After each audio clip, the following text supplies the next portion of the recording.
Fans, welcome to another edition of Sports Chat. Not a ton of stuff going on locally this week. A lot of stuff going on in the national scene.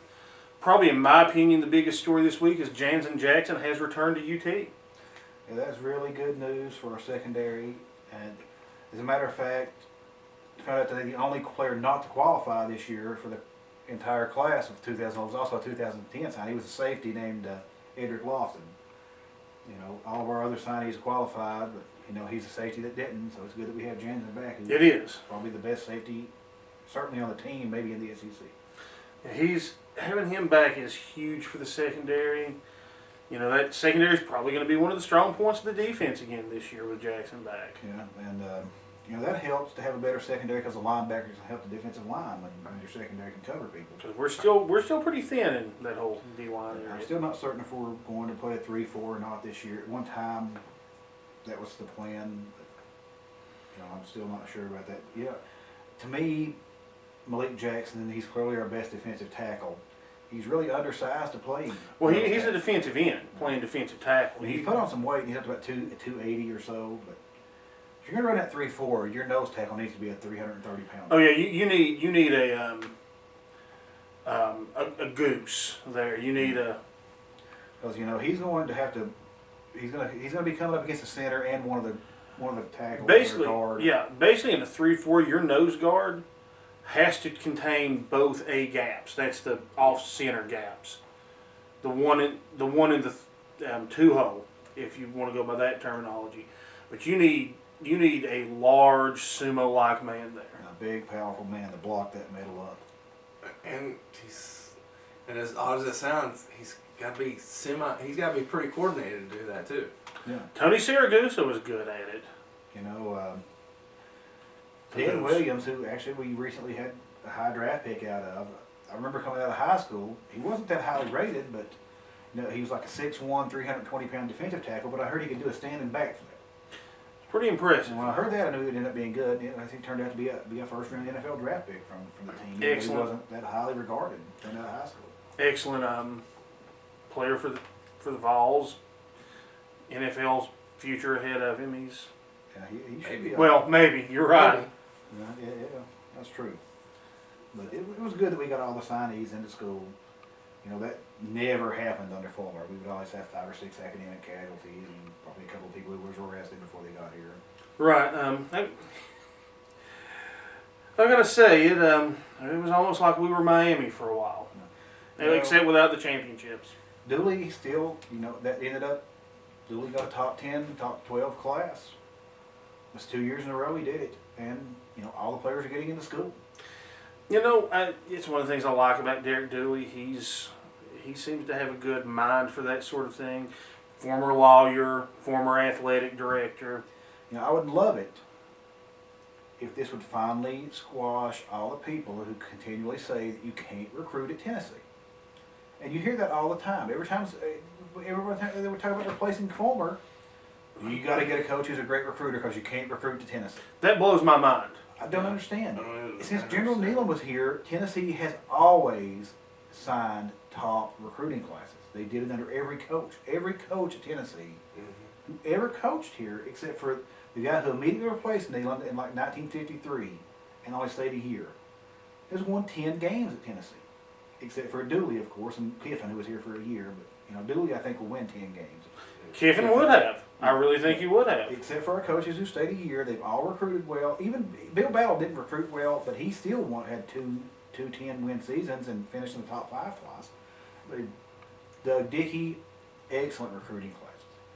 Johnny Majors, NFL-type recruiting classes. Fulmer, it's just a constant flow of NFL. The other day, they released the top 100 players in the NFL. Who do you think had the most players on that list? Miami and Tennessee. Miami and Tennessee. And I don't think it wasn't true. Was it Alabama that had none? it's Florida State. Florida State had none, which is surprising. And there were no Florida. It was Florida that had none. Okay, it was. I knew it was one of the big two, either the Crimson Menace or those awful Gators. Alabama may not have either. They may have had one. I think none of the top 100 players in the NFL played for Florida. 5 or 6 were from Tennessee. That tells you the kind of job that Fulmer was doing when he's not winning games and Florida's winning national championships. I mean, say what you will about Phil Fulmer. There was a lot of stuff he did right. Yeah, I mean, there was a ton of stuff he did wrong, too. his recruiting was great. Great players played here. Actually, Fulmer's biggest fault I can find against him was he was too loyal. I'm not He certain wa- that was loyalty, to be honest with you. Many say that he was extremely paranoid because of the way he replaced Johnny Majors. He didn't want to be replaced by a good assistant coach. That's true. That's very, very true. So you never know. And we still don't have an athletic director. Right here, folks. Still, once again, like to say, I will do the job. I know of our 100 or 150 people who watch this every week, at least 3 of you are on the board of trustees at UT. I have no doubt Jim Haslam and Thunder Thornton both watch this show Luke, every he week. is a college graduate, well-respected member of the community, and he will call people all day and ask for money. I would. Yes. For like low 6 figures. You can't beat the deal. Luke might even be convinced to do it for high 5 figures, like 90 yeah. some thousand. 75, 80,000. I would probably go on a safe bet saying we'd do it for a third of what they were And paying. I'm going to say right now, Luke, $65,000. Luke's a redhead. Look how easy we can make his hair orange. Oh yeah, it's practically orange already. You free up some salary. You could probably hire Sean Jesse to come and minion for you. I was thinking we could probably hire a good quarterback. That may be frowned upon. I think that's frowned upon. That would probably get Luke fired immediately. I'm just saying.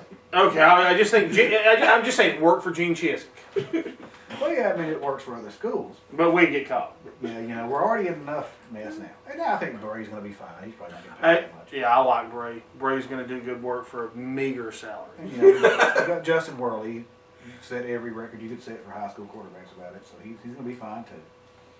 So yeah, the future does still look bright for the Vols. But seriously, I've heard a couple of candidates were from a couple of smaller schools. I don't remember right now. And of course, you got the Heath Schuler, Willie or Woney thing going still.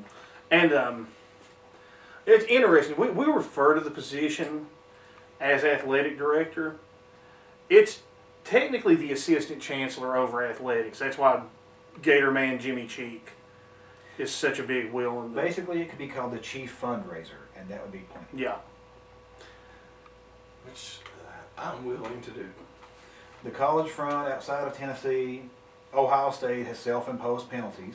Oh, this is a joke. This is Buckeye fans, really, you all make me puke.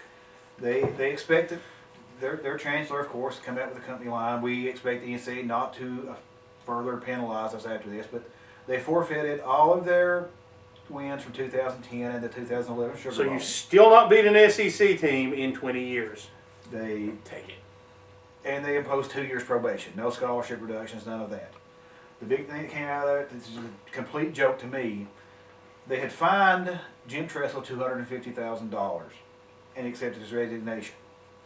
They have allowed him to change it from a resignation to a retirement and lifted the $250,000 fine. I'm expecting that in order to get that $250,000 fine lifted, Tressel's going to claim that maybe he was responsible for every problem. Even though a new problem apparently has cropped up in the last few days that got another player suspended for 5 games. Well, wait a minute. So it's not just Jim Tressel that caused the Buckeyes to be dirty. They said that this was unrelated to the 5 already suspended in the Tressel investigation. Wow. Right here, Ohio State. But, and plus Ohio State's in the repeat offender violating window. Yeah. And Alabama. the NCAA hammers you. Look, USC was in the repeat violator window, and so was Alabama. They were crushed. Alabama, the NCAA president came out and said that we thought about giving you the death penalty. And that's something that you're essentially probably never going to see again unless the SMU the last one. SMU is the only one that ever had the death penalty, and it crushed the program. It went from a decent program to crushing it almost out of existence. I don't think they've had a winning season since then. And for years they were 0-11, 1-10. It just crushed it. The NCAA, you'd really have to probably be caught giving handfuls of money to players, like Auburn did to Cam Newton. Who knows where the NCAA will be looking next? Looking at Gene Chiswick. Oregon, they're still in trouble. Chip Kelly, he's going to get fired over this eventually. He may not know it yet, But my God, some of the stuff that's come out of that one this week, it's essentially paying a guy to recruit for you, And then asking him to falsify the paperwork. and claiming he's not on your staff, but and it's just that was a bombshell that came out over that. And Oregon's, I'd say they'll eventually end up forfeiting their games from this season too. And I expect Kelly will, because the new standard now in the NCAA, since they did this in Bruce Pearl, you do all this stuff, you're getting fired. Yeah. Mm-hmm. And can we not look into making Pearl a retirement at this point? Pearl, I'm sure he'd be happy to take a retirement. Pearl was spotted this recently at the Pilot Rocky Top League. Went and saw his son, whose team won the Pilot Rocky Top League. He's still living in Tennessee, still enjoying life in Tennessee. And kudos to him. He's still doing a lot of good fundraising stuff for local cancer He's societies. a great fundraiser, and I'm going to say it now. I would like to see Bruce Pearl as our athletic director once the NCAA does that. Oh, I would too. You can't pick a better guy to be your chief fundraiser. He's great. He's great. I mean, literally, He's still well loved. Say what you want about it, he's well loved. there are very few people that I know of that say anything ill about Bruce Pearl.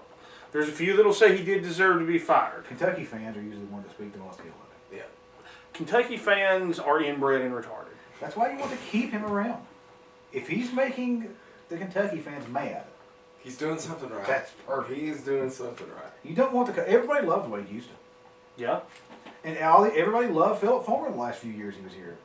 Even Alabama fans mellowed towards him suddenly when Nick Saban started pounding his britches off of him. Oh, cute Philip Fulmer, he's great. When he was beating Alabama, they hated him. So Florida fans always hated Florida him. fans, Florida fans loved him the whole time he was here. They all, they never wanted to get rid of Fulmer because they beat him every year. That's true. I mean, Phil, he's Phil. He'll be okay.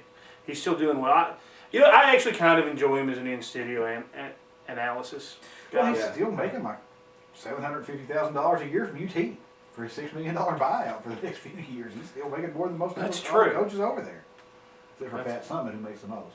That makes sense. Program loses money.